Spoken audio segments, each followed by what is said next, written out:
800 жил үргэлжилсэн их нууцын мөрөөр Эрдэнэтийн шинэ нотолгоо. Дэлхийн хамгийн том эзэнт гүрнийг байгуулсан Чингис хааны онгоныг шинжлэх ухааны үндэслэгээр хайж тодруулах нь түүхэн чухал үйл явдал болно гэж судлаачид үзсээр иржээ. Зарим судлаачдын тэмдэглэснээр сүүлийн 200 жилд 100 шигам экспедиц судалгааны багууд их хааны оршуулсан газрын эрэлд мордсон байна. Гэвч эрд хайгуул бүр бүтлгүй амжилтгүй болж өнгөрчээ. Зарим хууль бус эрэлжид Чингисийн онгоныг Эрдэнэтийн эрэл хайх санаархлаар сонирхож байсан мэдээ байдаг. Энэ явцад хэд хэдэн удаа их эзний онгоныг олсон тухай дэлхийд зарлагджээ. Гэвч аль нь ч үнэн бодтой байж чадсангүй. 2008 оны 10 дугаар сарын 20-нд Америк нэгдсэн улсын Сан Диегогийн их сургуулийн судлаачид Чингисийн онгоныг баттай олох тухай дахин зарлалаа. Тэд 2009 оноос судалгаагаа сансрын тандалтын аргаар хийж онгоны байршлыг яг даг тодорхойлох ба үүнийхээ төлөө $700,000 хөрөнгийг төвлөрүүлээд байгаа гэж мэдэгджээ. Дэлхийн хэвлэлүүд энэ тухай өргөн мэдээллээ. Харин монголчууд бид энэ үед юу хийж байна вэ? Өнгөрсөн 2007 онд Монголын хэсэг судлаачдын баг Чингисийн онгоныг олсон тухай мөн зарласан боловч тэгсгээд шуугаа намжсан билээ. Бид тэдгээр судлаачтай уулзлаа. Энэ бурхан халдууны их овоог бол богд Чингисийн агшуулсан газар юм байна гэж. Чингис хаан бол одоо далайн түвшнээс 2362 метрийн өндөрт мөнхөрчээ гэж зарласан. Тэнгэрийн овоог Чингис хааныг оршуулсан бунханд оршуулга байгаа гэдэг эцсийн дүгнэлтэнд хүрсэн юм а. Чингис хааны болон монголчуудын эртний шүтэн бурхан халдан уулын оргилдох Тэнгэрийн овоо буюу их овоо нь их хааны бунхан мөн гэсэн дүгнэлтийг хийсэн судалгааны багийн үндэслүүд нь судалгааны арга зүйн хувьд өвөрмс юм. Судалгааны багийн нэгэн өвөрмс тал бол товлож төлөвлөсөн тодорхой цэгийг сонгон авсан бөгөөд уг таамаглалаа батлахын тулд судалгааны арга зүйгээ боловсруулан ажилласан байдаг. Бурхан халдун уулын орой дээр Чингисийн бунхан оршиж байна гэдэг асуудлыг бол манай даваа маань анх сэдж гаргаж ирсэн тэнд байх шиг байна.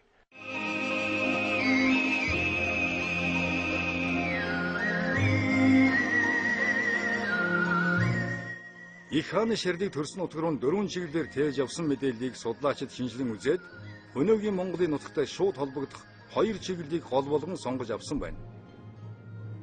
Ширлийг тээсэн тухай энэ 2 мэдээлэл нь их овоо буюу Тэнгэрийн овоо руу хөтөлж байна гэж тэд үзжээ.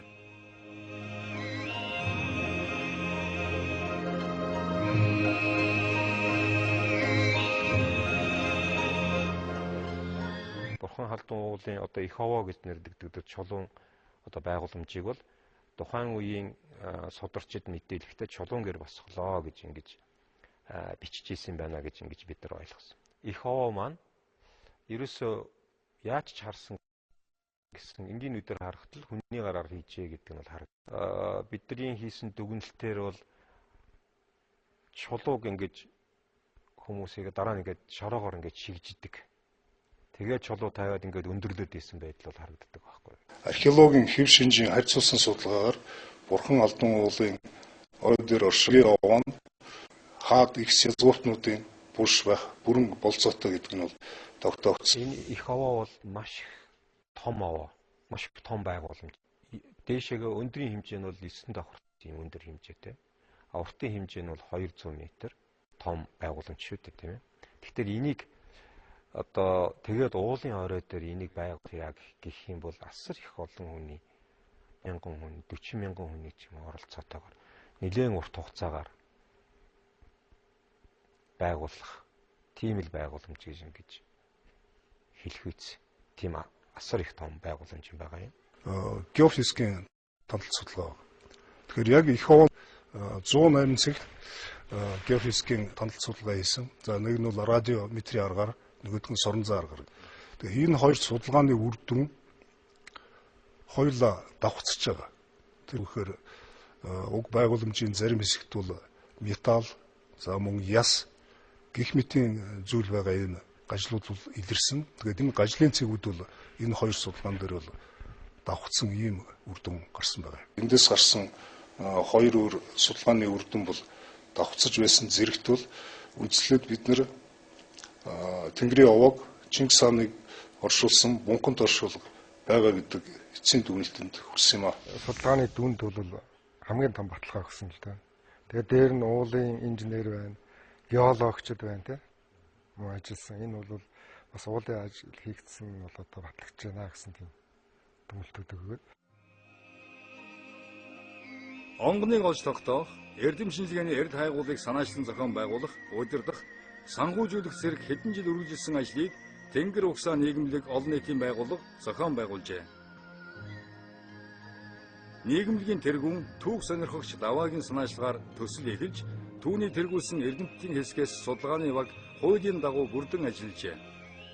Даваа бол Төв Азийн эртний нүүдчлийн соёл иргэншил болон эх орныхоо түүхийг танин мэдэж судлахад өөрийгөө олон жил зориулж яваа түүх сонирхогч юм.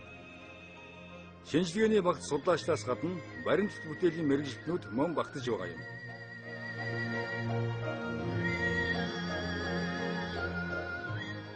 Би бага наснаас Монголын түүх соёлыг их сонирхдаг байсан. Бага наснда бол орхны хөндийд одоо түргийн эзэнт гүрний хаан жанжны тэр хөшөө тахилга дээр тоглож өссөн. Миний тэр өссөн орчин маань түүхийн орчин байлаа. Тэр хөшөө тахилгын ойролцоо шивээ туул гэж уулын орой дээр том хэмжээний хэрэгсүүр ч юм уу, бонгон ч юм уу тийм байгууламж гэдэг байсан. Тэрийг бол би бага байхдаа их анхааралтай ингэж гайхаж сонирхдаг байсан. Тухайн үед тэрийг бол мэдээж хүүхдийн тэр сонирхсан харцаар хараад тэгээд өвөөгөөсөө бол асуусан. Энэ одоо энэ өвөө юу юм бэ гэд. Өвөө бол одоо Чингис хааны зэргүүд явахдаа ингээд нэг чулуу орхиод энэ шивээ туулан дээр орхиод буцаж ирсэн зэргүүд нь эргэж ирээгүй зэргүүдийн чулуу ингээд үлдсэн юм аа. Тэгээ би бага байхдаа тэрийг юу гэж боддог гэсэн гэхээр ямар их зэрэг эргэж ирээгүй юм бэ гэд. Тэгээ ерөнхийдөө намайг тийш очихыг өвөө минь хориглдог байсан л да. Энэ бол болохгүй гэд. Би бол тех тусмаа их очдөг байлаа багада тэр. Тэгээ ер нь хожим нь одоо Египтийн пирамид, Английн тэр Стоунхенж, одоо тэр эртний Грекийн нэмрүүд уулын тэр өөрийгөө Антохо гэж нэрлэдэг, Аполлон бурхны гэж өөрийгөө боддог тэр хүний бунхан. Энэ бүхнийг хараад сүүлд нь бүр Хятадын Циншүү хааны бунханыг хараад эргээд нөгөө бага насндаа тоглож гисэн тэр шивээ туулгаа харахад энэ бол бунхан юм аа гэж надад харагдсан. Тэнгэр угсаа нийгэмлэгийн тэргүүн Даваа сониуч хүсэлтэд хөдлөгдөн Монгол орноор тойрч эртний түүхийн уул мөр үлдэгдлүүдийг үзэж сонирхоход нэлээд хугацаа зарцуулжээ.